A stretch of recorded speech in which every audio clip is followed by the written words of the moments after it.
Hey y'all, welcome back. We are on day 10 with 30 over 30. And for those of you who don't know, I'm going live every day for in the month of November, and I will be covering a new aspiring CRA problem every single day. So if this is your first time tuning in, make sure you go back and take a look at day 1 through 9. It's currently showing on LinkedIn, Facebook, and YouTube. However, it will go away on YouTube and Facebook. So LinkedIn is where it'll stay. And I'm just essentially covering the top most common 30 problems that I see in my coaching clients, that I see and with myself. I experience it with myself, that I see with other friends, colleagues, and then people that reach out to me.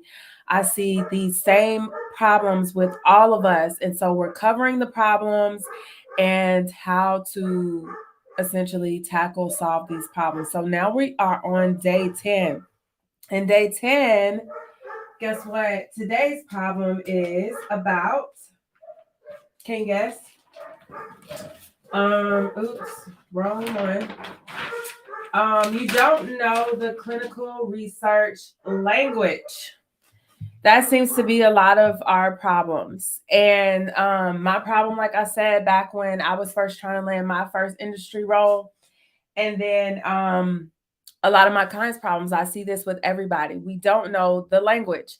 And the solution is simple, just learn the language. Not complicated, right? And then some of you are probably like, well, if it's that simple, Jasmyn, then why am I still struggling? Why haven't I landed my job, right? Well, let me tell you. So, if I can turn the card. So, first of all, what am I talking about when I say speak the language? That's the first part of that problem, right? What do I mean when I say the language? So when I say the language, I'm talking about the industry terms. And I don't know if y'all can see. You can't. Let me see if I can make this come up a little bit. There we go.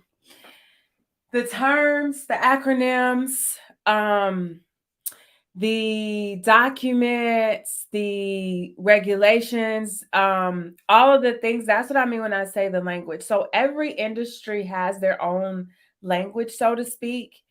And that includes the clinical research language. And it also seems like that's my industry, right? So I can't really speak for other industries. So I'm pretty sure I would assume anyways, it can get complicated in any industry.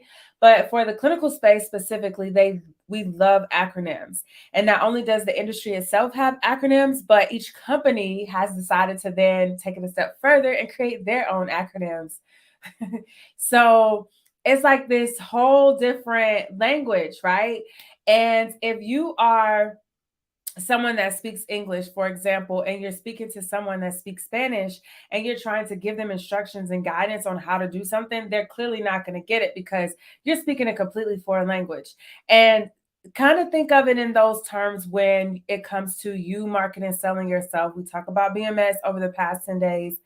Think about that when you're trying to sell yourself to these companies saying, hey, I qualify for this job, even though I don't have like the specific monitoring experience that might be listed on this entry-level job description, I still qualify. You have to be able to speak their language. So some of the terms, some of the acronyms that I'm referring to is the TMF. What's that? It's the trial master file. The ISF, what's that? That's the investigator site file. The FDA 1572 form, IP, or sometimes you might see IMP. We need to know these things. Investigational products or investigational medicinal product. What's the DOA log? And some companies are kind of changing how they label this log, but it's a delegation of authority log. But you might see different terminology, like I said, used depending on the company. But if you say DOA log and you're speaking to someone that knows the industry, they know what you mean. You should become familiar with all of the different monitoring visit types. If you want to be a monitor, the first thing you should know is the primary purpose or the two primary responsibilities of the CRA, which is data integrity and patient safety. And you should also know the visit types and the purpose for each one. So what's a PSV? What's an ISV? What's an IMV? What's a COV? What's the difference between the four? There's some additional potential visits like booster visits, but we won't go into that. What does the consenting process look like? What is consenting? Source documents. What are source documents? What's the IRB? What's the FDA? What is an SAE? Serious adverse event. You should be able to at least, and not to say that you have to be able to know them in and out, right? Especially if you are somewhat new to the industry, but if you are an experienced clinical research professional looking to land your first CRA job, get your first CRA job offer, then you should be able to identify and explain these terms to someone else. You should be able to definitely, hands down, refer to them with ease during the interview. And how do you do this, right? That's the next part of the question. Okay, Jasmyn, you're telling me I need to know what I need to know, but then how do I gain this knowledge? How do I gain this information? The obvious choice is to get a coach, to get a mentor. And then there's also the job description. I keep bringing up and let me bring this down a little bit so you guys can see. I keep bringing up the job description because that is literally going to be your cheat sheet. It's your go-to cheat sheet that they've given to you for free, and you can go to the job description to get all the information that you need. The ICH GCP guidelines. There's a book called the Clinical Research Coordinator Handbook. That's another good resource, and I'm going to drop the links to all these things also in this video too, so y'all have them. And let me just show you. I always have it handy, so sometimes we discuss it and use it during my coaching sessions. But this one, the Clinical Research Coordinator Handbook, even if you're like, well, I don't want to be a coordinator, I'm already a coordinator, or I'm not a coordinator, but I want to go to the CRA role, this book is still helpful because it teaches it, and I like the way it describes everything because it's very simple, easy, bite-sized pieces. So this handbook, there's also a couple of guides that I recommend getting as well. I recommend for my clients. The one that's written by Dan Sfera, The Comprehensive Guide to Clinical Research. That's another really good one that you guys can get. And again, I'm dropping the links to these. And then the one that Elizabeth Weeks Rowe redid, the CRA's Guide to Monitoring Clinical Research. And this is one that is sponsored or collaborated, written. I don't know the correct terminology. I want to say sponsored by Center Watch. But this is another good one. This one is a little bit, as you can see, it's pretty thick.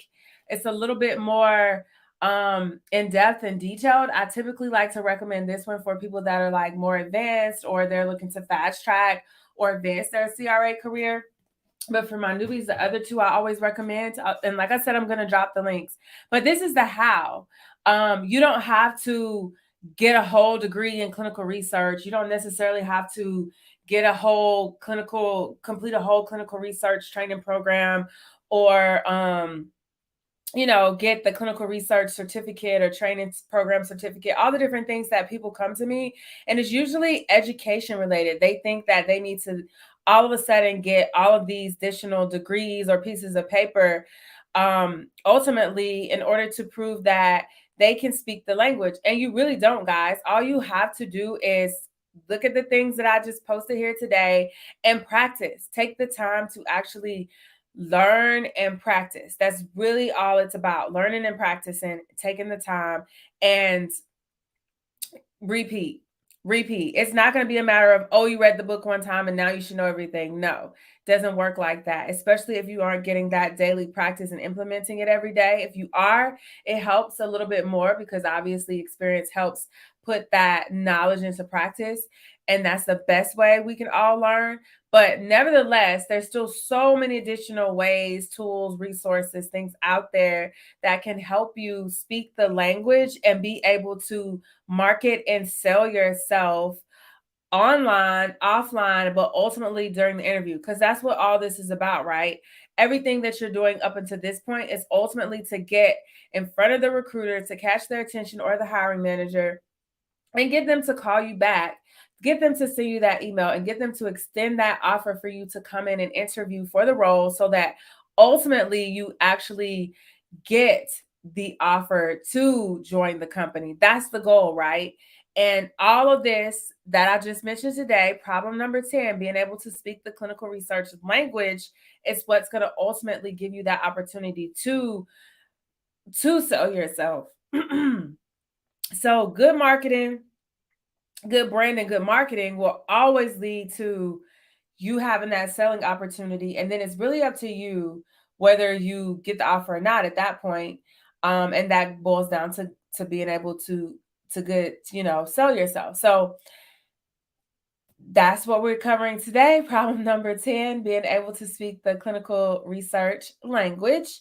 And I want to extend an offer to all of you who are looking for additional help, additional guidance, additional support to join my 6-month clinical research program, where I teach you how to brand, market, and sell yourself so that you can get your first CRA job offer without any monitoring experience, without any type of certification, specifically the CRA certification.